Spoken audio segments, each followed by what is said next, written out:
Bismillah, alhamdulillah, wa salatu wa salam ala rasulillah. So we are continuing with the amthal, the parables in the Quran. Allah Ta'ala says, بعد أعوذ بالله من الشيطان الرجيم مثل الفريقين كالأعمى والأصم والبصير والسميع هل يستويان مثلا أفلا تذكرون. Allah says the example of the two parties is like the blind and the deaf and the seeing and the hearing.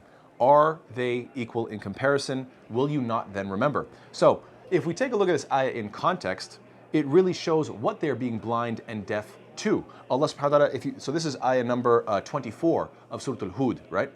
So if you take a look before ayah 24, all the way from ayah number 18, you find in ayah number 18, Allah Ta'ala is talking about how these disbelievers will be testified against. There will be testimony against them from the angels, from the prophets, from the believers. There will be al-ashhad. The people will testify against them. They're blind to that fact. They're deaf to that fact. They don't recognize this reality. So that's what they are blind and deaf to.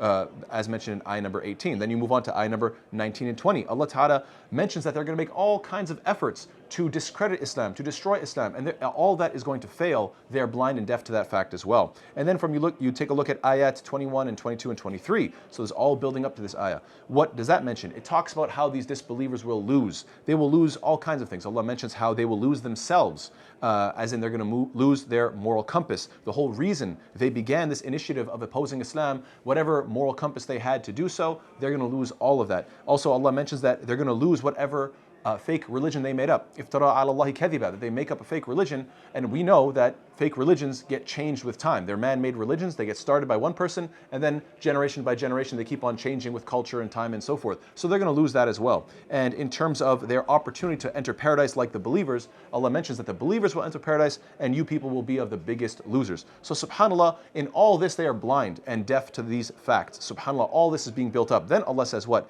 Their example of these two groups, the believers and the disbelievers, is like the blind and the deaf, al-a'ma wal-asam, and this is obviously the representing the disbelievers. Why specifically blind and deaf? Why is it that they cannot see and cannot hear? Generally speaking, when Allah Ta'ala talks about His ayat, Allah Ta'ala talks about two categories of ayat. Al-ayat al-kawniyya wal-ayat al-Qur'aniyya. Al-ayat al-kawniyya means the signs in creation. As in, a person is born, they see, subhanAllah, the incredible nature. They see this planet, they see that there are rivers and there are streams, they see that, subhanAllah, there are animals of all types, there are fruits and vegetables of all colors and shapes and sizes. SubhanAllah, they see the water cycle, they see that we're in this universe, they see all the laws of nature, and SubhanAllah, these are the ayat al-kawniyya, the signs in nature. And these are things that you see in general. And then, of course, Allah Ta'ala, in addition to that, sends down revelation. And that is al-ayat al-Qur'aniyya, that which you listen to, because the prophets and the believers share that through speaking to people, and you're supposed to listen to these ayat as well. Now, some people will receive new information that challenges their previous way of thinking. But instead, unfortunately, some people, unfortunately, instead of being open-minded, willing to learn, they would rather twist the information to fit their preconceived notions. So which group do we want to be like? Obviously, we want to be like those who can see and can hear and are open-minded enough to actually receive information. Why do people do this? Why is it that some people, when they receive new information, they reject it and only try to force it to fit their preconceived notions? Obviously, to protect their egos from considering the possibility that they were once wrong about something. And because they have too much pride, they don't want to accept that idea. So subhanAllah, we know that seeing and hearing are means of receiving information, but since these people are exceedingly stubborn, there is no point of them seeing or hearing, and basically they might as well be effectively deaf and blind, or blind and deaf. So subhanAllah, you have to also ask yourself, what's left? If you cannot see and if you cannot hear, what you have left is you have feelings and you have talking. And what's interesting and what's unfortunate is that we seem to be living in a time and living in a culture where this is what society wants to focus on. Nobody wants to listen and nobody wants to see. Nobody wants to receive new information. It seems though that everybody wants to talk about their feelings all the time. Why? Because forget about seeing and hearing, I just feel and I have the ability to speak. And in fact, you often find Allah says, summun bukmun umyun, that they are blind, they are deaf, and they are mute, they can't speak. But in this ayah, Allah Ta'ala does not mention that they cannot speak. Why is that the case? Because Allah just mentioned a few ayats previously in ayah number 18, iftara ala Allahi kadhiban, they make up all sorts of things against Allah, so clearly they are speaking. And again, this goes with the theme of the times that we're living in, that people love to talk endlessly about their feelings, always giving out information, but not taking anything in. This is why every social media page is what? Everybody talking about their feelings with no professional education, with no degree, or with no subhanAllah accreditation. Everybody just wants to talk about how they feel without actually taking anything in through either seeing or hearing. May Allah protect us. So another thing that you have to consider is, how do you feel, what do you think about a person when you see someone who is both blind and deaf? You pity them. You feel bad for them. You want to help them.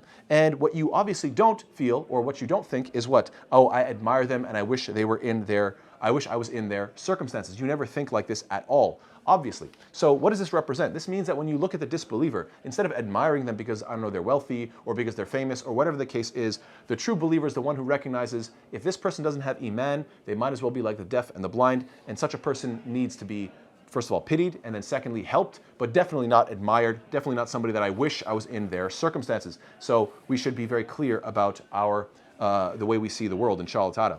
And what's also being highlighted is what? That the believer is receptive. The believers are those who can see and they can hear. That's what distinguishes them. Seeing and hearing are channels to receive new information. So the believer is distinguished with their receptivity. Receptive to what? SubhanAllah, there are many ayat that talk about how the believers are receptive. For instance, Allah says, إنما المؤمنون الذين إذا ذكر الله وجلت قلوبهم وإذا تليت عليهم آياته زادتهم إيمانا وعلى الله ربهم يتوكلون. The believers are only those who, when Allah is mentioned, their hearts become fearful, and when His verses are recited to them, it increases them in faith, and upon their Lord they rely. What does this mean? That when the believer receives the Quran, they are receptive to it, and it has an effect on them. It hits their hearts. It makes them pay attention. It increases them in iman. So the believer is receptive to what? Number one, the Quran. Number two, the believer is receptive to the world around him. He is seeing and hearing everything around him. Allah says what? قُلْ انظُرُوا مَاذَا فِي السَّمَاوَاتِ وَالْأَرْضِ. Say, observe what is in the heavens and the earth. This is a command. Say, Allah is telling the Prophet ﷺ, tell the believers to pay attention. Look at the world around you. Be receptive. SubhanAllah. Also, the believer is even receptive, pay attention to this, even receptive to wicked people. But with conditions, of course. So even if somebody is wicked, transgressing, a sinful person, you should still be receptive, but with conditions. Allah says what? Ya ayyuhalladhina amanu in ja'akum fasiqun binaba'in fatabayyanu. Allah says, oh, you who have believed, if there comes to you a disobedient person with information, investigate. Allah doesn't say what? If somebody who's wicked comes to you with information, reject it outright. Run away from them. Just tell them to be quiet. No, Allah says what? Actually investigate it. They may be wicked, but they also may be right. It may be the case that they're coming with true information. So subhanAllah, be receptive, but of course with investigation, as in there are some conditions there. It's like the expression that says, keep an open mind, but not so open that your brain falls out. It's a pretty funny quote, but that's the idea, that you're open-minded, but not too open-minded that you just take in literally anything. You want to verify and take a look. Furthermore, subhanAllah, the believer is even receptive to those who are coming to attack Islam. Yes, indeed. Even the enemies of Islam who come with their attacks, do we just say, I put my fingers in my ears and I don't listen? No, Allah says what? قُلْ هَاتُوا بُرْهَانَكُمْ إِن كُنْتُمْ صَادِقِينَ. Say, produce your proof if you should be truthful. Even when a disbeliever comes to you with ideas that completely oppose Islam, trying to discredit Islam, trying to tell you that your Islam is wrong, does Allah tell you be just unreceptive and just shut them down? What you find rather here in this ayah, Allah Ta'ala is telling, there are other ayat like it, Allah is saying what? No, produce your proof. In other words, I accept your challenge. Why? Because we have nothing to fear. Islam is the truth. And then Allah says, هَلْ يَسْتَوِيَانِ. Are they equal? SubhanAllah. Are these two groups of people equal? One who is very receptive versus the one who is completely shut down and closed-minded and hard-headed. Are these two groups equal? So let's think about this. Let's say you're at work one day and the topic of religion comes up, or the topic of the creation. Where do we all come from? Or the purpose of our life. What are we doing here? Or about the afterlife. Where are we going? What happens after you die? Or let's say people are talking about ethics. What is right versus what is wrong? Is this good? Is this bad? Morality and so forth. Whenever these big, heavy topics come up, you will always find that there are some people that panic at work. There are some people who they just can't handle this type of conversation. Is that person equal in value and in respect and in intelligence and in capability as the person who can have a respectful, intelligent conversation? They can listen, they can learn, they can educate, they can participate in this beautiful conversation in a constructive manner on these important topics? No, obviously they are not equal in nature. So we shouldn't hold them in high esteem in our hearts, in our minds. We should be very clear that this person has a definite deficiency.